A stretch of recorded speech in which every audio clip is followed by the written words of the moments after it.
अक्सर आप खबरें सुनते, पढ़ते या देखते होंगे कि पति ने गुस्से में आकर पत्नी की गला घोंटकर हत्या कर दी।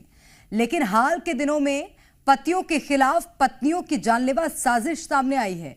चाहे मेरठ की घटना हो या औरैया की, या फिर पिछले साल बेंगलुरु के AI engineer Atul Subhash suicide case की बात करें। अक्सर पति पत्नी के बीच लड़ाई झगड़े की वजह एक्स्ट्रा मैरिटल अफेयर, घर में कलह, कमजोर आर्थिक हालात जैसी वजह सामने आई हैं। सवाल है कि वैवाहिक रिश्ते में तनाव, कड़वाहट के लिए आखिर जिम्मेदार कौन है?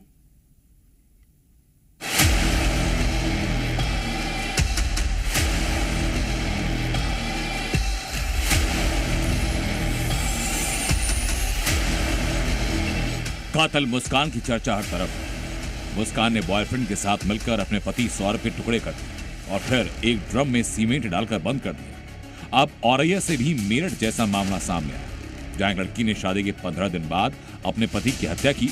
यहां भी लड़की का बॉयफ्रेंड क्राइम में उसके साथ था। यहां भी एक कातिल मुस्कान की तरह प्रेम में पड़ी एक पत्नी ने अपने पति की हत्या करवा दी। 15 दिन पहले प्रगति ने अपने हाथों में दिलीप के नाम की मेहंदी लगवाई, लेकिन कोई जानता नहीं था कि जिन हाथों में दिलीप के नाम की मेहंदी है, कुछ दिन बाद वही हाथ उसके खून से रंगे होंगे। काली साड़ी और हाथ में हथकड़ी लगी इस महिला को देखिए। ये औरैया की मुस्कान है, नाम है प्रगति यादव, और इसके साथ है वो बॉयफ्रेंड जिसके साथ मिलकर इसने भी मेरठ की मुस्कान वाला कांड किया। शादी को 15 दिन हुए कि इस महिला ने अपनी ही पति की सुपारी दी, उसका मर्डर करा दिया। दरअसल शादी के 15 दिन बाद दिलीप यादव के गायब होने की खबर मिली। पुलिस ने तलाश की तो पता चला कि पति के मर्डर की मास्टरमाइंड कोई और नहीं बल्कि उसी की नई नवेली दुल्हन थी। दोनों आरोपियों का 4 साल से अवैध संबंध था, मगर प्रगति की शादी उसके घर वालों ने दिलीप से करा दी। शादी के बाद ही प्रगति अपने प्रेमी के साथ मिलकर पति दिलीप की हत्या की प्लानिंग कर रही थी, और फिर मुंह दिखाई में मिले पैसे से उसने अपने पति की सुपारी दी। हत्या से पहले का सीसीटीवी वीडियो सामने आया, जिसमें सुपारी किलर दिलीप को बाइक पर ले जाते दिख रहे हैं और कुछ दूर ले जाकर गोली मारकर हत्या कर देते हैं। प्रगति यादव और अनुराग यादव के बीच में गहराई से प्रेम प्रसंग था, और साथ में रहने के लिए अपना पति को रास्ते से हटाने के लिए अनुराग को प्रगति ने 1 लाख रुपए भी पहले दिया था, और अनुराग यादव ने रामजी के साथ 2 लाख रुपए में सौदा किया था कि इनको हत्या करें। शातिर प्रगति मर्डर वाले दिन भी लगातार हत्यारों के संपर्क में थी और पति की लोकेशन उनके साथ शेयर कर रही थी। इसी तहत जो घटना के दिनांक 19 तारीख को व्हाट्सएप कॉल के माध्यम से प्रगति यादव द्वारा अपना पति का लोकेशन भी अपना प्रेमी को पास ऑन किया था, जिसको आगे चलते हुए अनुराग ने जो दूसरा रामजी है उनको बताया था, और उन लोग पीछे लगे ये मदद किया।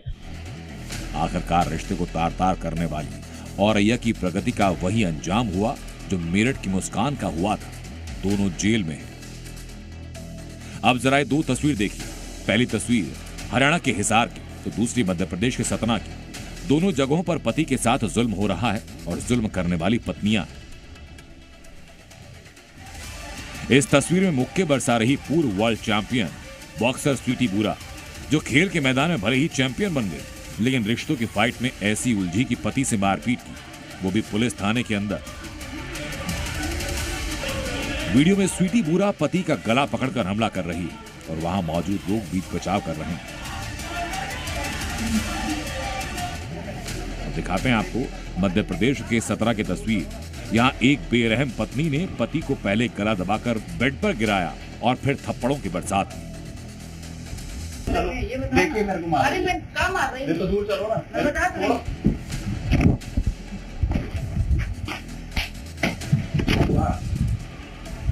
हैरान करने वाली बात यह कि दोनों ने कुछ साल पहले ही लव मैरिज की थी, लेकिन इन तस्वीरों को देखकर लगता है कि मैरिज में लव नहीं था। पतियों के साथ हो रही इस वारदात को लेकर कथावाचक देवकी नंदन ठाकुर ने भी चिंता जाहिर की। बेटी बचाओ, बेटी पढ़ाओ, संग में जमाइयों को भी बचाओ, इन पतियों को भी बचाओ। बेटी असुरक्षित क्यों है? बेटी असुरक्षित क्यों है? क्योंकि बेटा संस्कारवान नहीं है। बेटा भी असुरक्षित क्यों है? क्योंकि बेटी संस्कारवान नहीं है। और ये दोनों ही संस्कारवान क्यों नहीं है? क्योंकि हमारी एजुकेशन में संस्कार नहीं है, हमारी एजुकेशन ही संस्कार विहीन है। आज किसी महिला के साथ अगर ऐसी वारदात होती है तो तमाम संगठन और सियासतदान विरोध करते हैं, प्रदर्शन करते हैं, सड़क से लेकर संसद तक बयानबाजी होती है। लेकिन पुरुषों के साथ ऐसी वारदातों पर सब मौन है, कोई आवाज नहीं उठा रहा।